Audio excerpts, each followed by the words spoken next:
Kisah cinta seorang janda sekaligus selebgram di Kalimantan Timur nyatanya tak seindah yang dibayangkan. Wanita bernama Lilis berusia 33 tahun ini berharap bisa hidup bahagia dengan anggota polisi Bribda IN, namun harapan tersebut sirna. Lilis merasa dipermalukan oknum polisi tersebut karena sudah dinikahi secara siri sejak Januari 2022. Namun Bribda IN justru menyampaikan kabar jika akan menikahi gadis pilihan orang tuanya. Tak terima dengan hal tersebut, Lilis melaporkan oknum anggota polisi itu ke Mapolresta Samarinda. Wanita yang berprofesi sebagai pengusaha pakaian dan selebgram tersebut mengaku dipermalukan oleh Bribda IN yang sudah menikahinya secara siri. Lilis menuntut Bribda IN menikahinya secara resmi, tak peduli masih ada cinta atau tidak di antara mereka. Dengan mata berkaca-kaca, pemilik usaha pakaian berbasis online ini mengaku telah hancur setelah dicampakkan begitu saja oleh Bribda IN yang telah menikah secara siri dengannya pada awal tahun lalu.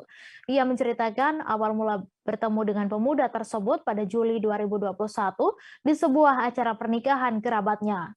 Karena saling tertarik, sejak saat itu selebgram ini pun merasa nyaman akan perlakuan baik dari Bribda IN yang membuatnya merasa dicintai. Tidak ingin kehilangan sosok yang ia rasa mencintainya dengan tulus, juga untuk menghindari perbuatan terlarang, dirinya pun meminta IN menikahinya secara siri. Namun bagaikan madu yang hanya sesaat memberikan rasa manis, 3 bulan setelah pernikahan, Lilis mengaku sikap IN mulai berubah, di mana anggota Polri tersebut semakin jarang mendatanginya. Bahkan lebih sakit lagi, rupanya IN menjauh sebab akan segera dinikahkan dengan seorang gadis pilihan orang tuanya.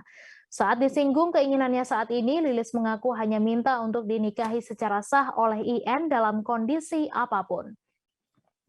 Sementara itu, Ketua Tim Reaksi Cepat Perlindungan Perempuan dan Anak Kalimantan Timur, Rina Zainun melalui Biro Hukumnya, menerangkan pihaknya telah melakukan pendampingan hukum terhadap Lilis, di mana mereka telah membuat laporan terkait perkawinan yang tidak diketahui oleh kedinasan.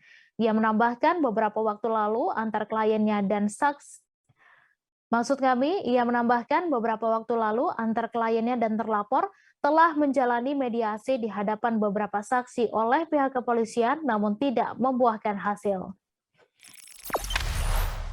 Jangan lupa subscribe, share, komen, dan like ya!